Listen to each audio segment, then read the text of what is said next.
Don't tell Mark we got extra time. Now he's going to go 2.5 hours. Oh, flexing. It's his signature every time. I didn't do it last time. Yeah, you did. Yeah, a little bit. So, who do we have on this week, Mark? This Finally. is my good friend, family friend, mentor, 300-pound plus bencher. Oh, that's right. That's a new. That's a pretty good title. That was for reps. 300-pound. He probably could have done another one. Yeah, with that speed. It did look easy. Steve Farber. We call him Farber. Yep. Is that fair? People just it is fair. Steve is so plain. I'm on a last name basis with many people. Yeah, it's funny. Farber has been it's been kind of a tradition in my family. It's like a genetic thing. So I've been Farber. My older brother was Farber, and it turns out that my grandparents, she called him Farber. This was back in the 20s. Steve's just too hard to say. Yeah, Farber it's just a name It's that more friendly. it's a name that just Farber. Farber. That's what I've been trying to get Cook over at the gym because I'm like, Ian sounds like my mom or my wife. Ian sounds only. like your mom. Like when she, when someone goes like Ian's here or like they yell Ian across the gym, I feel like it's my mom yelling, yeah, Ian. And then or my wife too, because all my friends call me Cook. I love my last name, but I don't think I can have that same effect. Well, son. Exactly. Then it sounds like you're just calling me Let me son. tell you something, son. You're like, hey, little guy. But I love my last name. It's perfect, especially being in San Diego. Son. Yeah. A lot of people go to the gym, and then it's probably like 3 months or half a year later, they're like, oh, CrossFit son? Wait, you're Mark's son. Mm-hmm. So if you guys are listening and it's you, I'm making fun of you right now. Yeah. You know what is interesting though is when I first met Steve, I just knew him as Farber too, and then you were like, "Hey, Steve actually is kind of a big deal, man." And I was like, "What do you mean?" No, Steve's not a big deal. Farber's a big deal. Oh, I'm sorry, Yeah. Farber's a big deal. Who the fuck is Steve? Neither is a You're big like, deal. Let me tell you. His banner's over here with his phrase on it. And I'm like, oh, okay, let me Google this. Oh, I whoa. said, let's play that back. I was like, yeah, Steve's a big deal because his back hurts, and then you should see him. That's what I meant. You're carrying too many people. Exactly. Steve's a big deal because he is a potential customer. He's a perpetual potential customer. That fucked up back of his. How long have you been going to CrossFit, son? I think it's been 7. Oh, I can tell you when it was. It was right around 2011. Mm-hmm. And I remember that because I had been a member for a short period of time where we did an event on the USS Midway called Re-Energize Education. And I know that was in 2011. It was based around a new edition of my first 2 books. And I remember inviting the CrossFit Sun community to come to that, and there were a few people that came. So I think it was sometime in 2011. So what year is this? 19? We're in 2019. So that's pushing 8 years. 19 minus 8 years. 8 years. Let's bring out paper. Mine carry the one. I'm surprised I got that. That's 8. about as advanced as I get on the math front. I'm more of a words guy. 8 years. So CrossFit Sun. We just looked into the affiliation, and April 2020 will be officially 10 years. Because our dates are kind of screwy because we were training in our garage for about a year and a half, really not a business or affiliated. Right. So that's why some of our t-shirts say 2009, some of the real date is 2010 though. Yeah. So you've been there pretty much for a lot of... Yeah, so I was, I think it was 3 locations ago. Including this one. There were 2 previous locations to this one, right? Since you guys were in that little... Yeah, so garage, then into a small location, then we expanded it, kicked down the wall, and then now we're at so that's 2 locations and 1 expansion. Yeah, that sounds about right. So when did Farber transition into mentor for you then? From being a member to a mentor? So... The funny thing I did a lot of intros, right? And I never got nervous before. And back then I did everything, right? Like answered the emails, booked the one-on-one intros. And then I got a inquiry to book an intro. And I want to check out CrossFit or some degree like that, and then I look at the bottom, and it's just like Steve Farber, and then the link said stevefarber.com. At first I'm like, who the fuck is this guy? Whoa, okay. Yeah. Wow, he's got his own URL. Yeah. That's hard. It's big time, dude. That's hard to get one of those. It's not, but it's kind of just, you don't see that often. Yeah. Especially, doing a lot of intro, you don't see it often. And so I clicked on it and then realized leadership, and he's an author and the whole deal. So then it kind of made me a little more nervous. And it's because what got me into like starting my own business and going down this path was I read a lot of kind of like motivational, self-help, leadership type of books. So then I did his intro, and then I don't know when you gave me your book, but it was, I don't know, a couple months in. And it was probably right away. It's like, hi, I'm Steve. Here's my book. Yeah, I'm pretty sure. And it's autographed. Read my book. But it cost this much. Maybe somebody will read my book if I hand it to you. I do remember getting it and being very thankful for it and just reading it. And I don't really read a lot of books cover. And that was probably The Radical Leap, I think. Was the Radical Leap. Yeah. I think I still have it, and I spilled coffee all over it. So you lent it to me. I've read it too. I lent it to you. Yeah. So.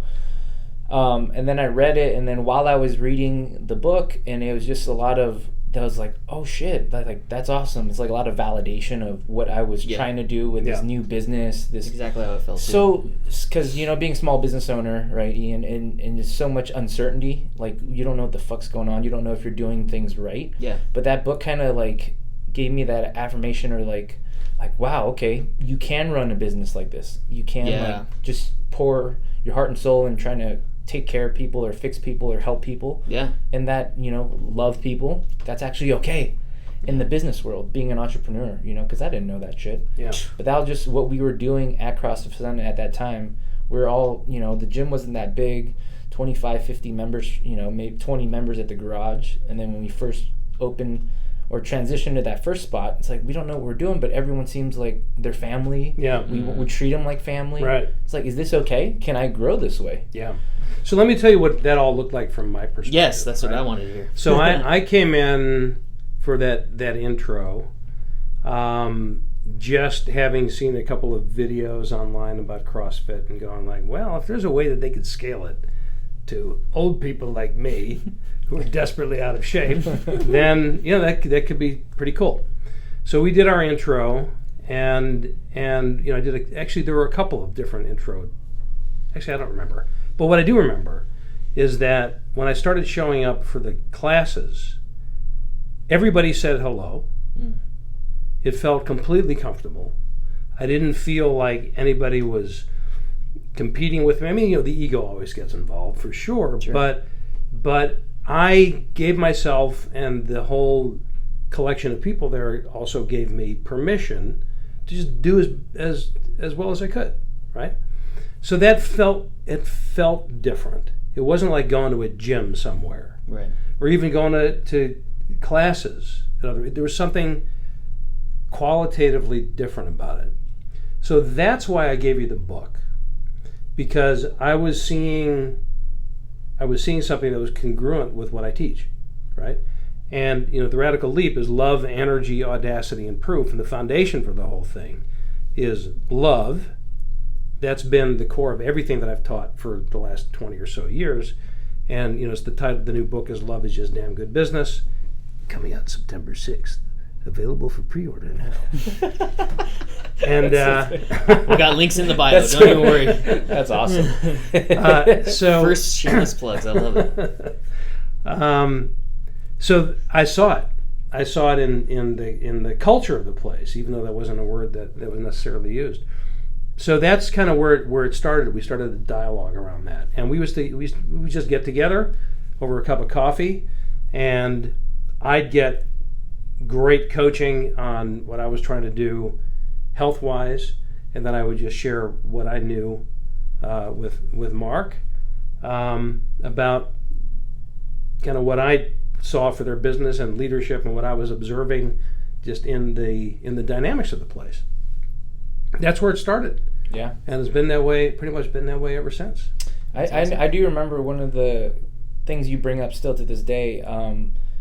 You were kind of shocked that like you had an intro with me, and then you showed up and it was like my brother Chung or Brandon, someone else coaching.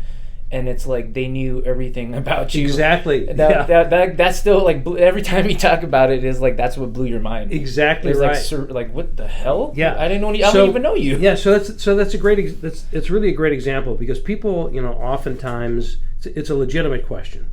When I talk about love as a business practice, what people want to hear is, well, give me an example. What does that look like? And that's the ultimate question. What does it look like? Because this isn't about a sentiment and just having nice feelings for people. It starts with that, but then it's how do you put that into practice?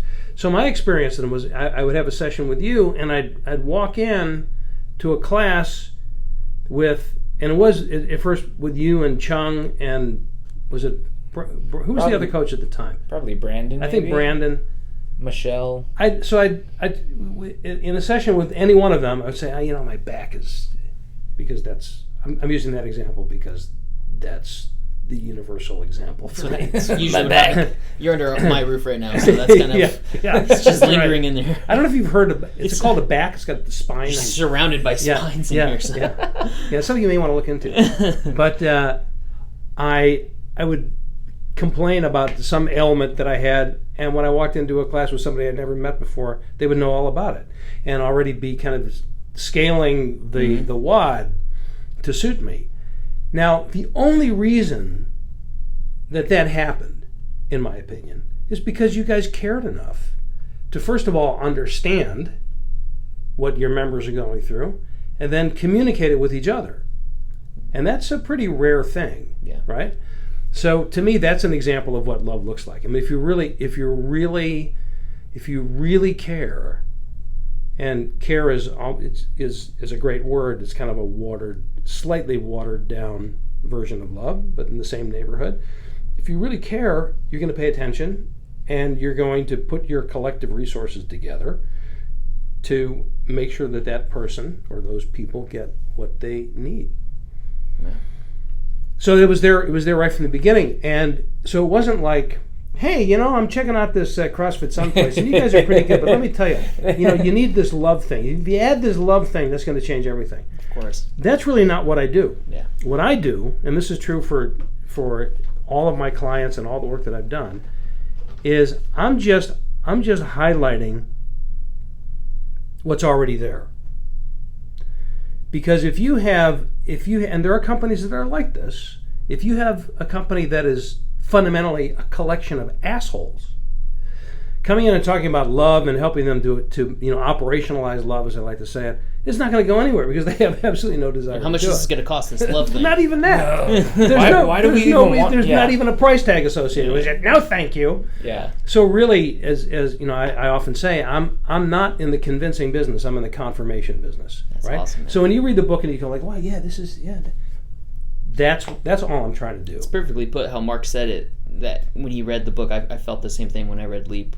It was confirmation, because my office is kind of run like that too, and I've talked about it before on Robin's podcast, that we were all working together. A patient could see 3 different providers the same day, 3 different services, but they'd come out of it all feeling like they heard the same thing happen over and over.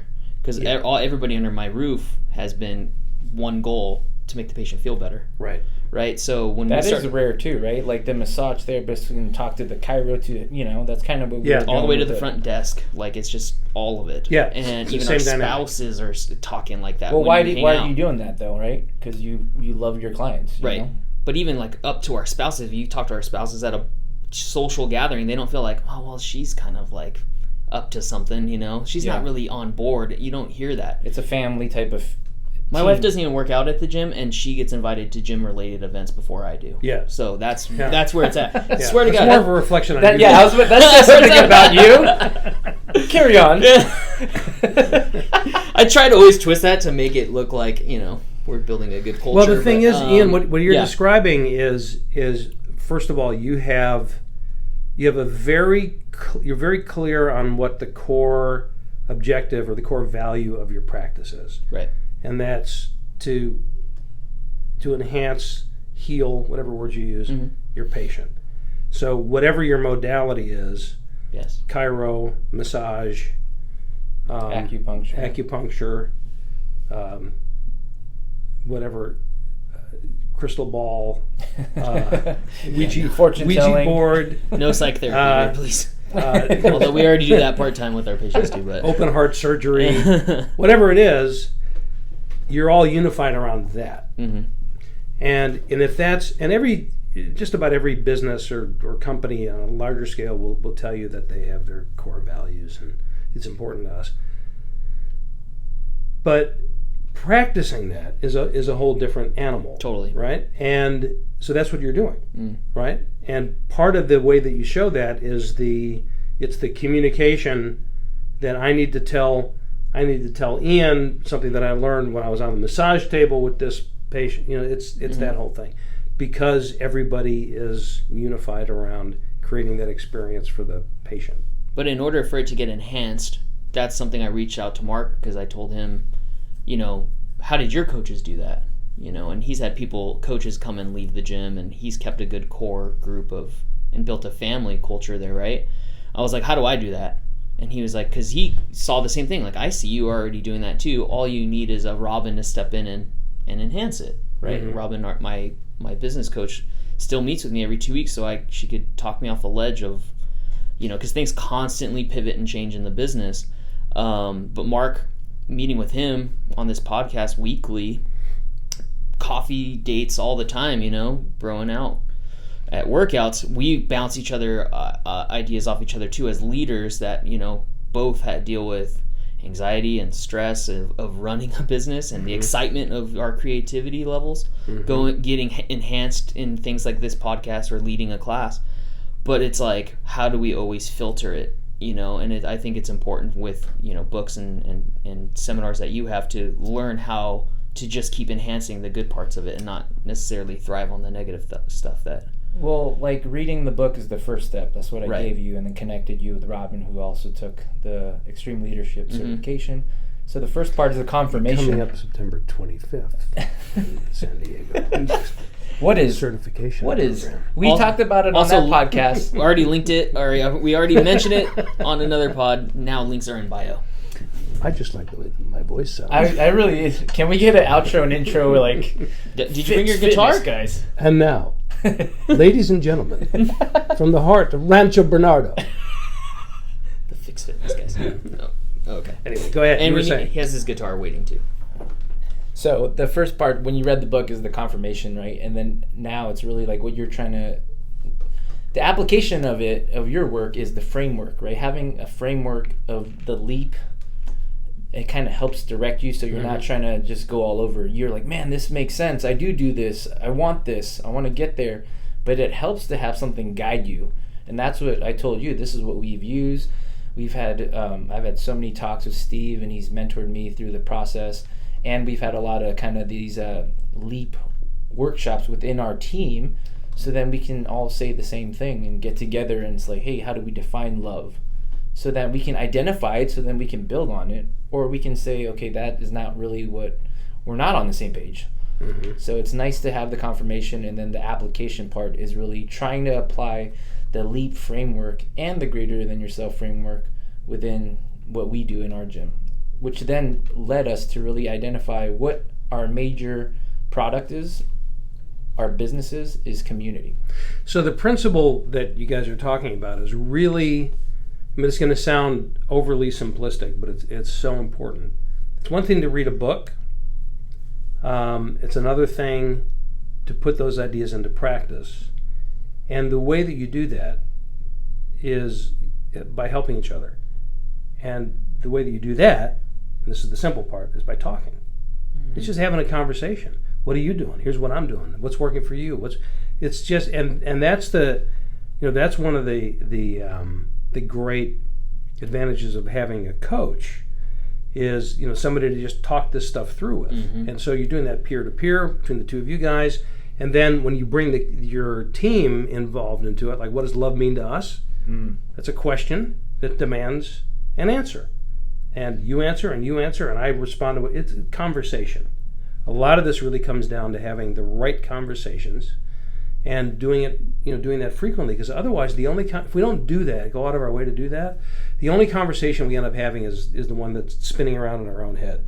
What the hell was I thinking? Why did I do this business? I shouldn't have done it. If I got to work for somebody else, and I don't have to worry about making payroll. What Is Costco hiring? That kind of goes in my head sometimes. Well, you guys have meetings just like we do, like weekly meetings or whatnot. Yeah. So that's kind of Monthly, the idea. we have team building events all the time. That's super important because then you can discuss these things. Yeah. Does it take a leader like Mark and I to have the vision to know that we need help? Or do you think, because you work with big companies too, right? Yeah. Where I'm always wondering, who's the actual leader that's I should go to that seminar and take that workshop? Well, it varies. Ironically, a lot of times the positional leader is the last person to come to that conclusion. And that may be even more common than not. So it can happen in a bigger organization. It can happen from anywhere. I mean, I have people that come to our events. Once a year we do something called the Extreme Leadership. Nope. The Extreme Leadership Experience. Ghost. It was a ghost. Yeah. So the Extreme Leadership Experience, we get people that we'll have presidents of companies. We'll have people that are individual contributors. We'll have people there that are independent consultants. It's all over the map. But they're all there, for the most part, because they've self-selected to be there. Mm-hmm. So one's own development... Oh, by the way, I forgot to say, the Extreme Leadership Experience, February 25th. Is that right? How many? Let me take two. Should I just put your website up or the links to every single one? The Extreme Leadership Experience, February 27th through the 29th in Carlsbad, California. I'm actually impressive. I'm impressed that you remember all these dates. Soon. Well, I remember that date because next year is a leap year. 2020 is a leap year. Oh, wow. So we're doing it over leap weekend, 27, 20, 29 of February. Yeah. It sounded obvious once we made the decision. I don't know where I'm at this weekend, but that's good. But anyway, the point is that ultimately it's our own responsibility to develop. And my point of view on leadership is that it's not about your position or your title. So ideally, you have all this starts from the proverbial top of the organization, whether it's a small practice or a giant company. But that's kind of rare, where you have the big boss where he or she says, we are going to do this. We're all going to focus on this part of our development. As if it's a formula. Yeah. Yeah.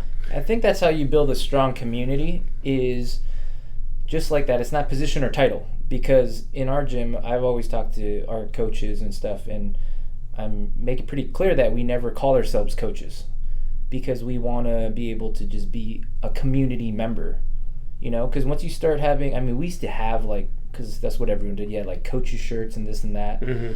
But if you really want to care about people on a personal level, there shouldn't be a title label to it. I want to connect with any person at the gym as a person and be a friend to them. And so, I don't know, that's kind of been our formula, is just to view ourselves not as a leader, not as a coach, but just to care about people. Yeah, I think that's kind of a personal choice, and it varies from company to company. That's just my own thing. Yeah, so that works for you. And in organizations that are more title conscious, that's fine too.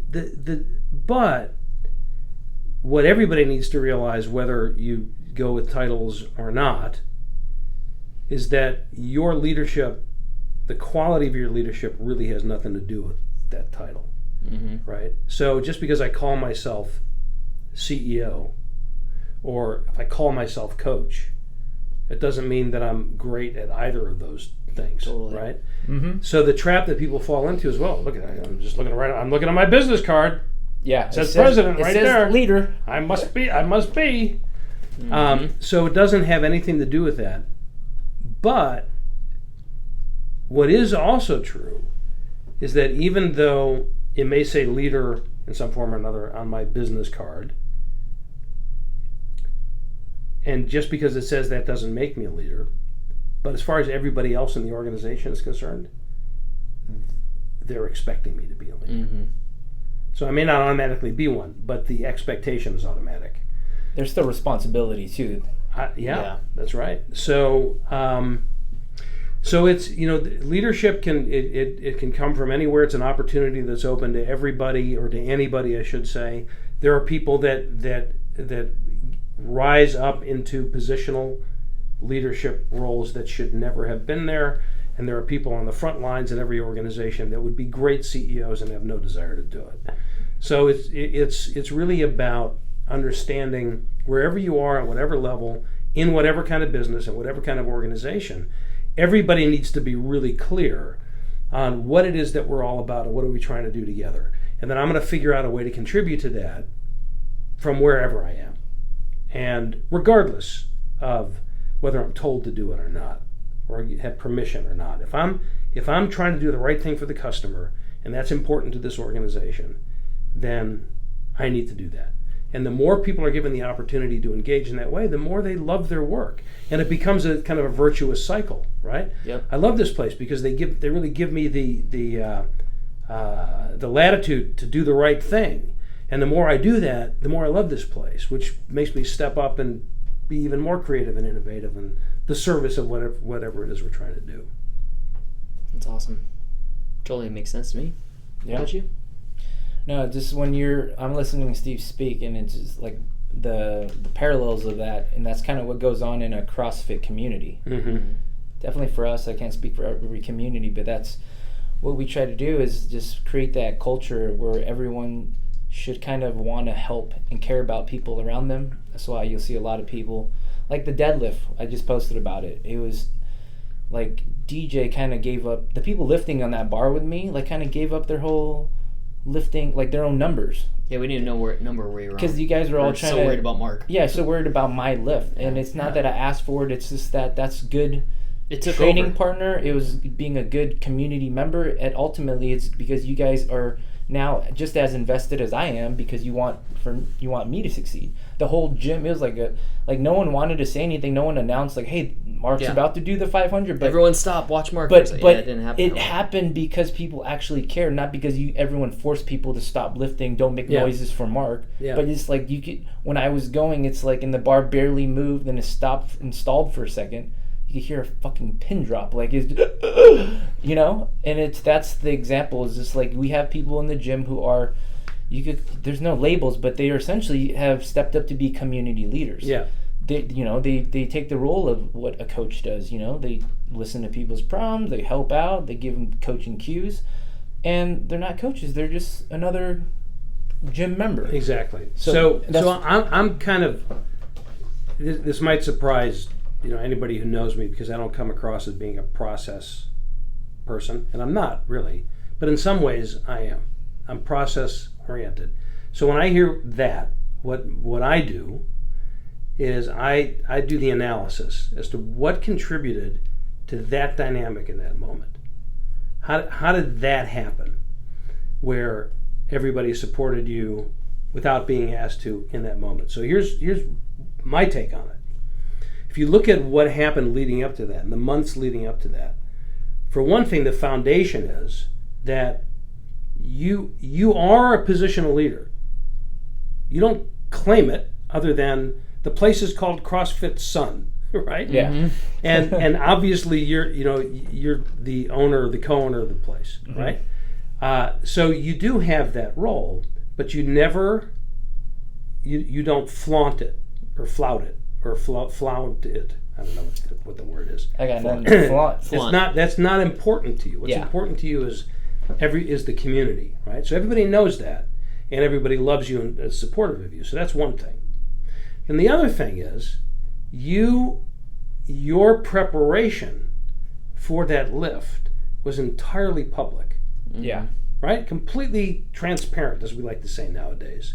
Everybody knew that you were eating everything under the sun. Everybody knew that this was a lifelong goal. Yeah. Everybody, could see your extra chin growing over time, and your shirt's getting smaller, and then you had this event, and then everybody knew that this was going to be something. This was going to be the time and the place.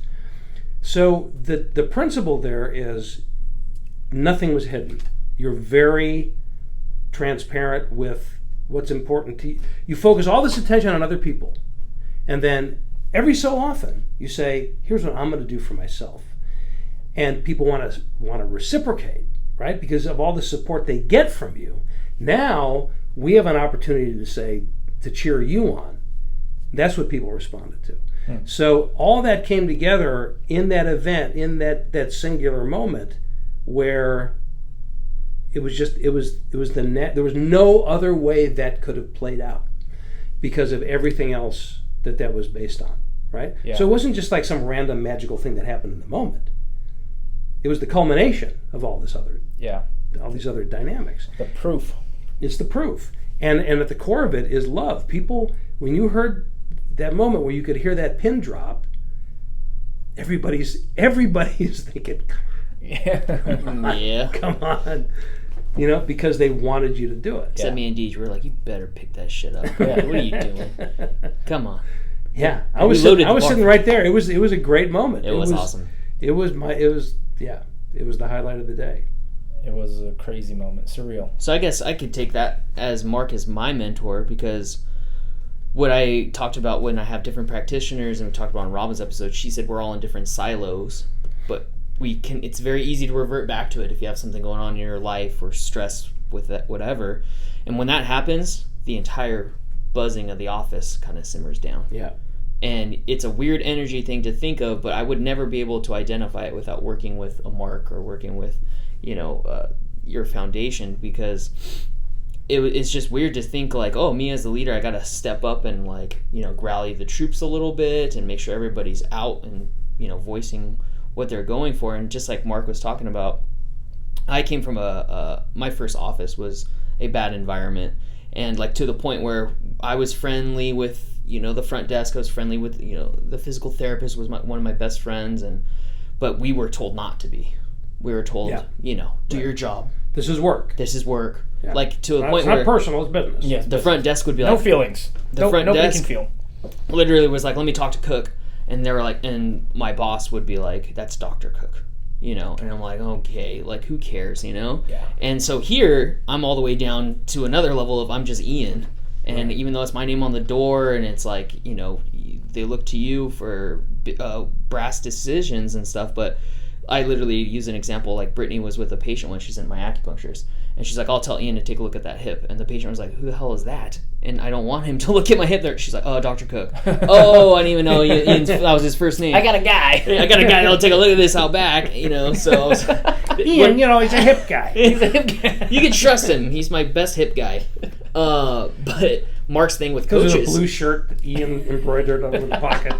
But Mark's wiping his hands with a rag. Mark's trainer thing, perfect. Mark's trainer thing is a perfect example. It's like it doesn't have to be like the community vibe of just like, hey, we're all here to help you.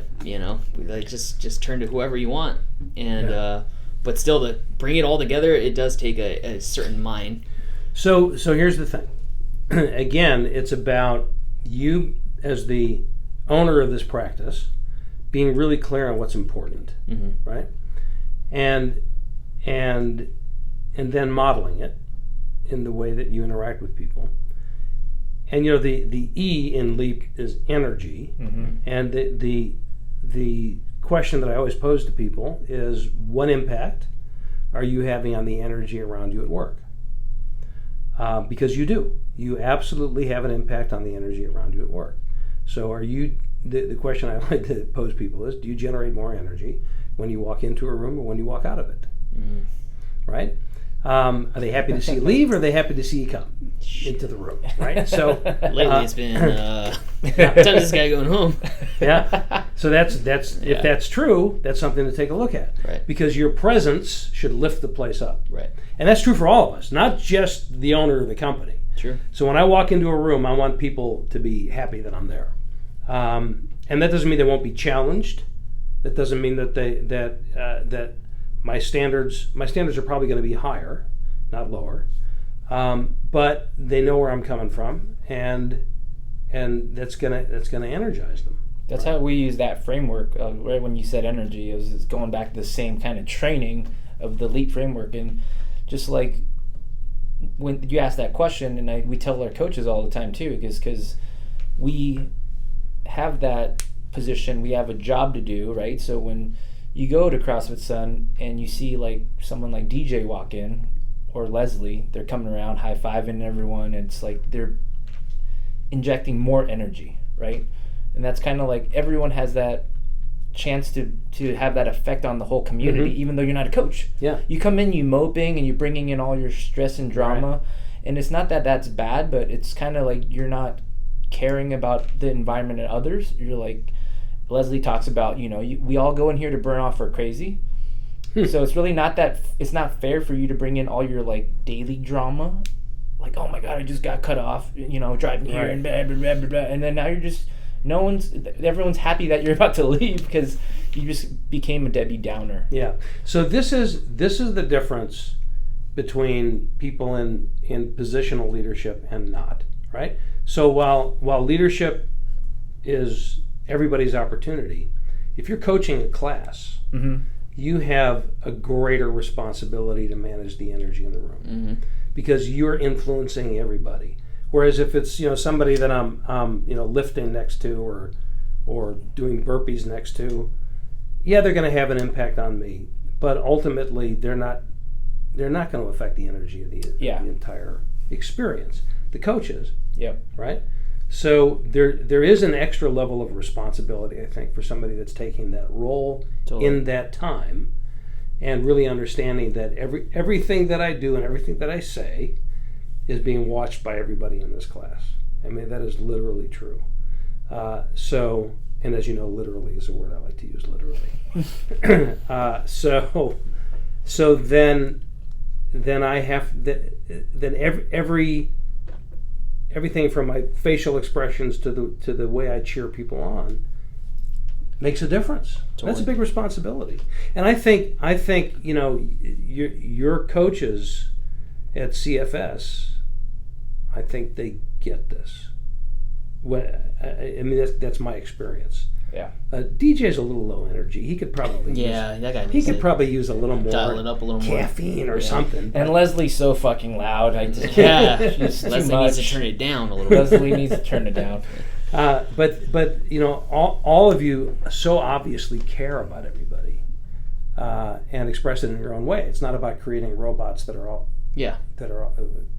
exactly your clones, right? You all have your own personalities. But what's clear is that everybody on that team really loves the community and the people in it. How would you say you've seen the gym change since Mark started doing FixFit? Just the branding of it. From my own personal experience, it's changed because there are so fewer. It only happens once a week. Oh wait, that's just me. Because I moved. I moved, right? Yeah. So that's the reason why you're only coming once a week. That's right. I mean, I live downtown, and so I don't really know if I'm qualified to answer that or not, because I don't have the same experience as most of your members do that are there at least a few times a week or whatever, and have seen the progression. I mean, I can tell you for me, the FixFit approach is really. It's really exciting because it is unique. It is obviously valuable. I mean, I feel the difference just in the little that I've been able to learn, coming once a week, and I think it gives the community another additional uniqueness to it, where it's not just another CrossFit gym. I mean, it never has been just another CrossFit gym, but this is even more, makes it even more special. I think it can, now that I'm just kind of thoughts go through my head, it's like the FixFit's almost a universal kind of framework or principle that brings communities together. Like the CrossFit Sun community is always going to stay within CrossFit Sun, and it just does what it does. But then the FixFit starts to bring your community together, and hopefully other people training at their gym. So it's kind of like Leap, right? Where you teach and you go and share with different corporations and businesses. Yeah. But they can all be connected to the extreme leaders, Right. Yeah, exactly. So I think FixFit's kind of like, it can be that for movement and exercise program, even though you do whatever program you do, or you're a powerlifter, strongman, or like a Orange Theory or something. But if you can apply some of the principles to take care of your members or your clients better. Yeah. But that can keep people, on that same playing field where you're not trying to saying CrossFit Sun's better or, Right. So yes, that's the other thing. So this partnership that you guys have, I think, is really cool, and I think a bit unusual. I mean, there are, I have seen in other gyms where there'll be a massage therapist who's on site, or maybe a chiro on site. I don't know. Yeah, they're on site sometimes. But this is a little different, and I think that the FixFit approach is that element, as I look at it from a business guy's perspective, right? The question is always, how do you scale? Mm-hmm. Well, it's not always how do you scale. Sometimes it's just fine being a mom and pop, and that's it. Sure. And nothing wrong with that. But if the idea is to grow a business, then the question of scale comes into play. And there are CrossFit gyms that have scaled. There are multiple sites and all that. But FixFit gives you an opportunity, the more you refine it, to really scale. Yeah. And reach all kinds of people in all areas of life and athletics or otherwise. Mm-hmm. So that also is exciting to me, because I can see, okay, there it is. That's the seed idea that allows you guys to build something big over time, if that's what you want to do. We definitely do, and we sit around sometimes and go like I was asking you about your podcast, which you can shout out again later. Like, what format is it? So 30-40 minutes, that's what we read would be an idea if we were preaching a product, but we don't have a product yet. It's just a mentality, a way of living, and we're trying to learn how to scale it into something that could maybe be a product. We don't know. But all we do know is that we're working well together. We have great results. We have people hitting PRs without pain, and people that are frustrated with their pain that we have to talk them down. And it's constantly evolving, and we're constantly weaving in and out of what's working, what's not working. But yeah, I'm always wondering, I know, like the next step of it, right? And we know that the podcast was one thing. It's been 3 or 4 months of it, and it's freaking awesome, because it's an outlet for us to get our crazy out here with our ideas. But bringing other people in, like you and Robin and whatever coaches we want, it gives us a outlet to constantly pick more minds. So I always tell Mark that I think rather than coming up with a product, it's more of like, who do we start targeting, right? Like, are we going to target more people that are hurt, or are we targeting other practitioners, other business owners? And that's where we just kind of, we'll just keep going, just keep plugging along. It's still relatively very early in a business to worry like that, but it's easy to worry like that. Well, you and I were talking about this a little bit before we went live to the universe on this. Worldwide. I hear this is what I hear a lot. I got this idea for a book. I'm going to write a book. Someday I'm going to write a book. I hear that all the time.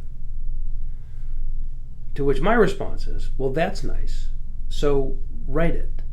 Mm-hmm. Sit down and start going clickety click click. Now, I've been saying for years that I want to start a podcast. Years. Yeah, for quite. Ours was less than a year of talking about it. I mean, I don't know if podcasts have been around for years, but it's been a while that I've been saying. So I'm doing the same thing. Hey, I'm going to do a podcast, but I just the time's not right. So what you guys are doing is exactly right. Instead of waiting for the perfect format, you just started doing it.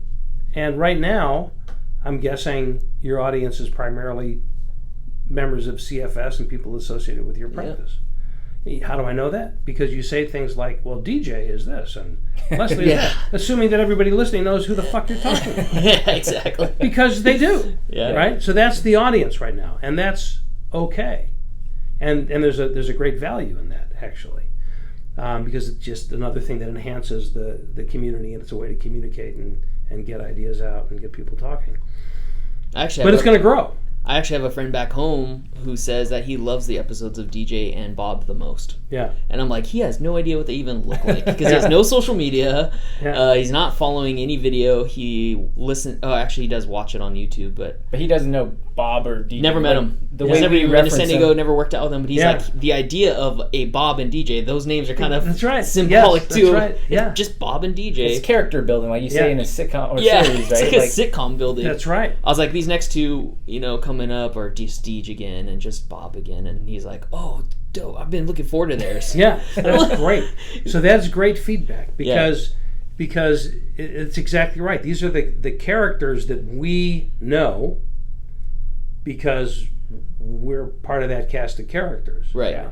And the more you do these podcasts, you expand that reach out. Yeah. And then pretty soon everybody will have their own. They'll know. It's already starting, it sounds Because like. I'm sure there's gyms up north that have their own DJ and their own Bob, that's right. so. These are not people, they're archetypes. Yeah. The DJ, the Leslie. It's true though, because there's that's a different type of personality. That episode was called The Deej, and there is the Leslie pose now. So we it's are so really good. kind of, we don't even know what we're doing, but it's happening that way. That's how it starts. You never know what you're doing. Yeah, it's just fun, really. Every time people ask me, I saw some good friends this weekend, and they were like, how's the podcast going? I'm like, it's just really fun. That's it. What did you just say? That's how it always starts. You never know what you're doing. Yeah, I think so. Yeah, I don't know what I'm saying, so He's still recovering that's how from it the always deadlift. starts. You never know what you're doing. Yeah. I think that's actually an ideal. It's not the way most people are. Most people are, I won't start until I know what I'm doing. Yeah. But the reality is, no matter how much you think you know what you're doing, you really don't. Yeah. So why wait until you think you do? yeah, Right? You don't know what you're doing. So start. that's why you start. Like And you said. it's not like it doesn't apply in all situations. It's not like I'm gonna go down double black diamond run. Never had I don't know what I'm doing. Yeah, well, you start. I'll never know. Obviously you got to use your common sense. But for something like this, where there is literally no risk involved. Yeah. Right? There's no risk. There's no risk involved in writing a book. There's no risk involved in doing a podcast. There's no risk involved in a lot of the things that people say they want to do, but just haven't. I'm talking to myself. He's talking himself podcast? into it This right is now. totally talking to myself. So you're talking yourself out of the podcast right now. Yeah. So it's really profound, and you do what you can to get better, and whatever it is, and a big part of getting better at whatever it is by doing it.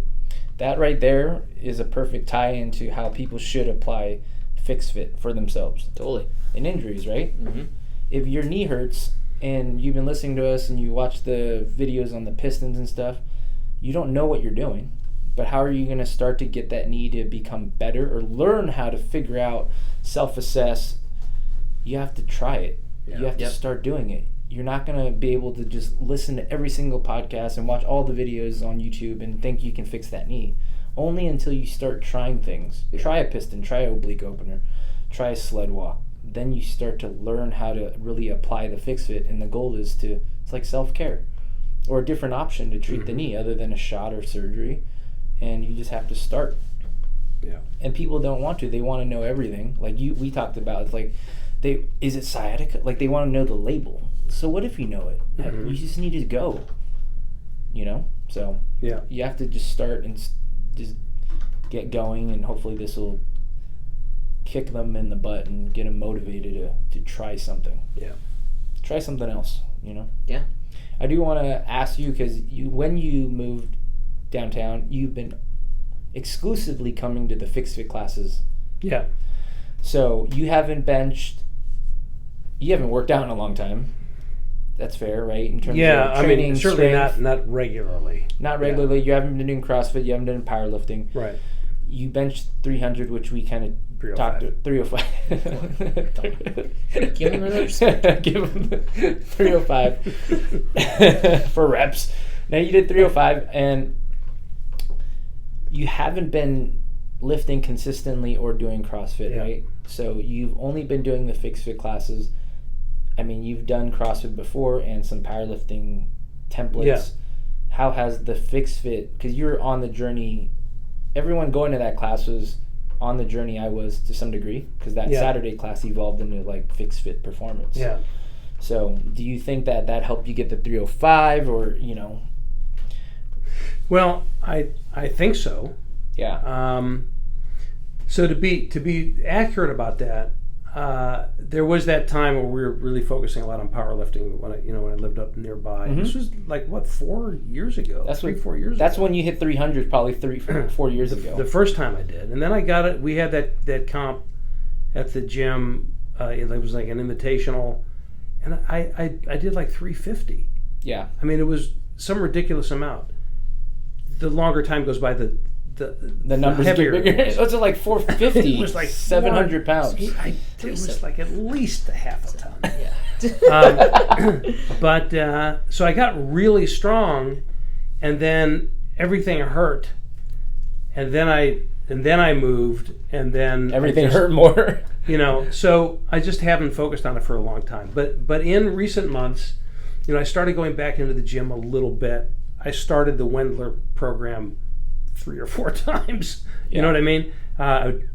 So I started doing a little bit more lifting, but I hadn't lifted heavy in a really long time. So that's why that 300 mark was really important to me, because I just hadn't tried it in forever. And it went right up. Yeah. So the only thing that I've been doing in that ballpark consistently is coming to FixFit on Saturdays, and not even every Saturday. Yeah. When I'm in town, I'm there usually. So I suspect that it had a lot to do with it. The other thing that I've been working out with, I just started this a few weeks ago, is the, I don't know if you've ever seen the advertisements for the X3 bar. Have you seen that? So it's bands. It's a rig with a short Olympic bar with hooks on it, a plate that you can stand on, and these varying thicknesses of bands. Mm-hmm. And it's his whole philosophy, John Jaquish is his name. I first saw him on Dave Asprey's podcast, and it's gotten really popular. Thousands and thousands of people in their Facebook group and all that. And so we use bands in the gym a lot, right? But his whole philosophy is the workout takes 10 minutes. It's like it's a split workout. One day it's deadlift, bent over rows, curl, and calf raises. The alternating day is chest press. So you're putting the bands behind your back. You've got this Olympic bar, and you're pressing here. Against band tension. It's all band tension. Or resistance. So it's press, squats, front squats. What's the third? Overhead press, and something else. Tricep. We do like skull crusher. Skull crusher kind of thing. Right. That's it. The protocol is you choose a band where you can do 15 to 40 reps.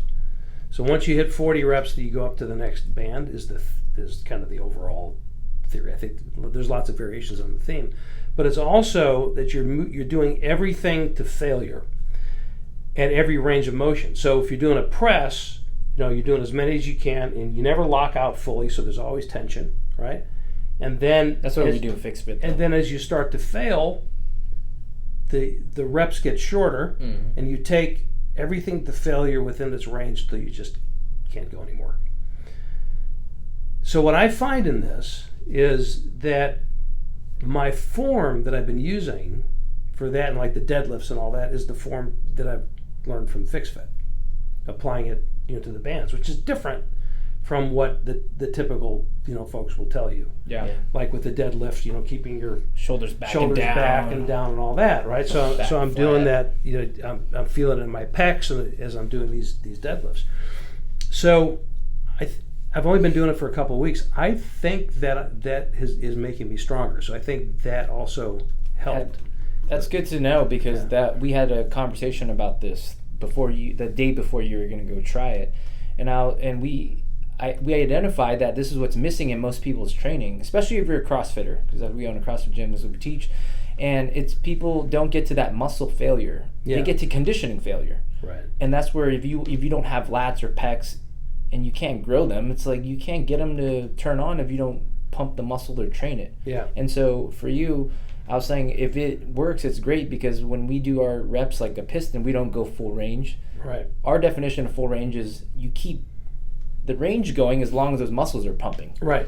Right. And that's important, because most, you've been around CrossFit too, and it's like, oh, you have to go hips below parallel or it won't count. Right. And we've redefined what the fuck does it mean to count a rep, right? Yeah. So I think this fits in. training. I think it fits in really well, because my experience in it so far is that because of the bands, and that you're staying within a range where your muscles are firing. Mm-hmm. They're always firing. Yeah. Your muscles are always firing because it's always under tension, Mm-hmm. right? And the protocol is that you don't let it go to where Turns off or shifts to the wrong muscles. Yeah. So it's very efficient. 10 minutes. It gets the heart pumping too, which is kind of crazy. And so I like it because I can always do 10 minutes. Yeah. Mm-hmm. If I still lived near the gym, that's what I'd be doing when I'm in town. Yeah. Because it's the community. Yeah. You know what I mean? Yep. But because I've tried a couple different gyms, downtown, a CrossFit gym nearby. I'm not interested in taking CrossFit classes. So I'll go in and work out here and there. Nothing was really turning me on. It was kind of like, I gotta go to the gym, and it's that kind of a thing. So this is great because it's very efficient. I can always do 10 minutes, and I can travel with it. Yeah. And I was gonna say it sounds travel friendly too. Yeah, totally. And then you still come in Saturdays For the principals. And oh yeah, and I did see that. And I'm getting stronger. So it's working. The weak arm too. I'm That sorry. was the That's your thing. Oh no, it's If we go side It's by wide side, lens. mine would look like Caleb's arm, my 1-year-old's arm. Have you been flexing the whole time? Me? No. Am I turning Did red? you change shirts Who? just for this podcast? Me? Just for this podcast? People have been asking, right? Like, what's next? What's next after the deadlift? And what I do know is next is I don't have a specific goal, but I was talking to Steve right before this podcast. I was like, it's very difficult for me to put on upper body muscle. And so I've got a little taste of it. Like, my shirts are getting tighter. I want to keep that going because I think that muscle failure, bodybuilding element of training has given me so much progress. Yeah, but you said that, but then you said you wanted to CrossFit more. Yeah, Because but you I missed the wanted, engine. but I You still can't have both, dude. You can't. I want. He wants to be in a everything. fat boy club, and then he talks like this, and then tomorrow he'll be like, I did like 20 toes to bars to thrusters into all these other weird movements and on handstand walks. And I'll be like, you can't join fat boy club if that's your workout. I can only bench. He's like, I want to get bigger up You tall. have to not be able to do that. Are you sweating right now? When you get to the point where Once you can't again- get your toes to the bar. Did you sweat walking up the stairs? Lose your breath yet? I was losing my breath. You Okay. kids are young. You got plenty of time to work up to not being able to do a toes to bar. Don't worry, you'll get there eventually. Jeez. That I is- can help you with that. That's what everyone in the big boy club was like. I can help you gain weight. Dude, yeah, you want to follow our diet? We're I can good, help you man. gain weight. Burritos. It's just not fair. It's not right. It's just not. You never did a handstand walk? Here it This is. is what we argue. That's it. Not even a variation. I just do log press. So, what are you just touring all the time now, Steve? You just, No. I do a lot of travel for my speaking business. Mhm.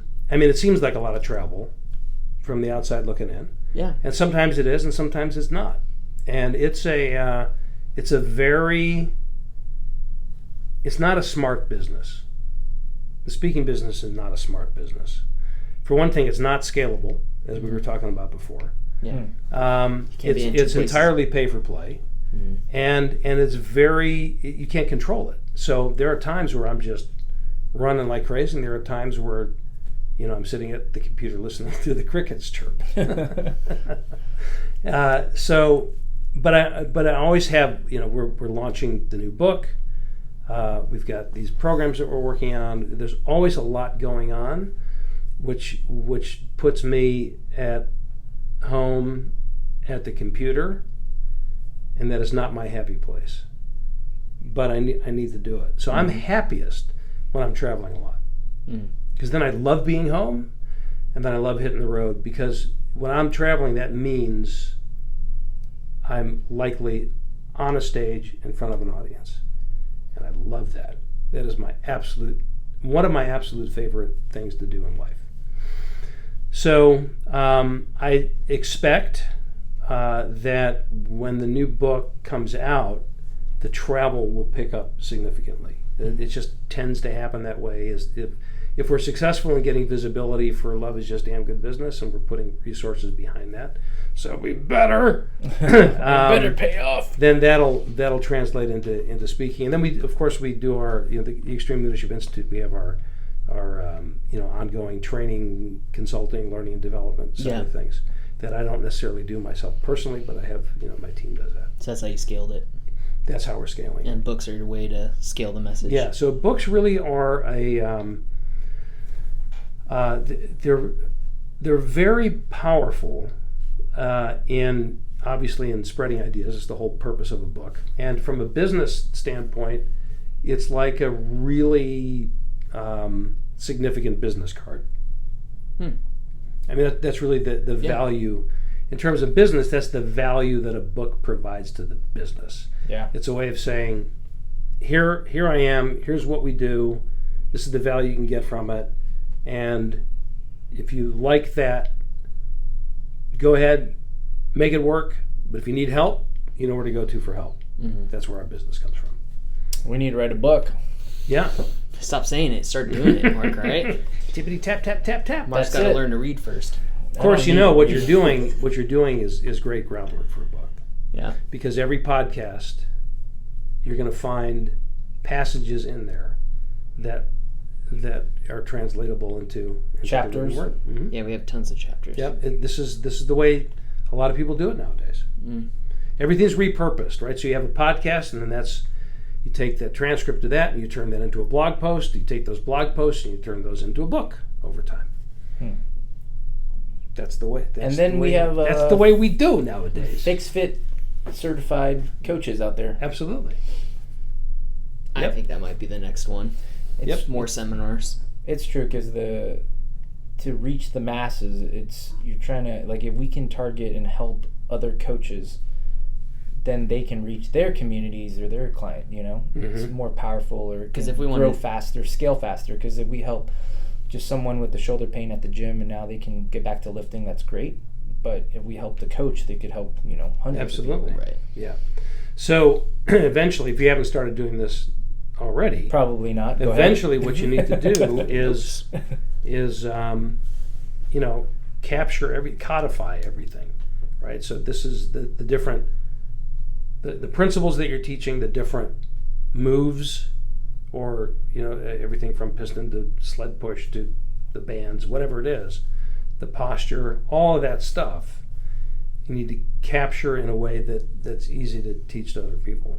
And once you have that, I mean, you're doing that, right? Yeah, it already is. Yeah. So once you have that, then it's a matter of just kind of polishing up and packaging it, and then why not start to certify people in it? They come here. You do a weekend seminar. I mean, that's how you got certified in StrongFit. Yeah, right. Which was the inspiration. Yeah, I went to their very first same type of process. He got interviewed on Barbell Shrug, like a big fitness, more so CrossFit podcast. And then the guys that ran the podcast like, you have to do more with it. And he's like, no, I'm just happy in my bubble, in my world. Can you imagine that? And then, so then he ran his first seminar, like, right before the CrossFit Games. He's like, whatever, I've never done one, I'm just going to go do it. And I took that one, the very first seminar he's ever done.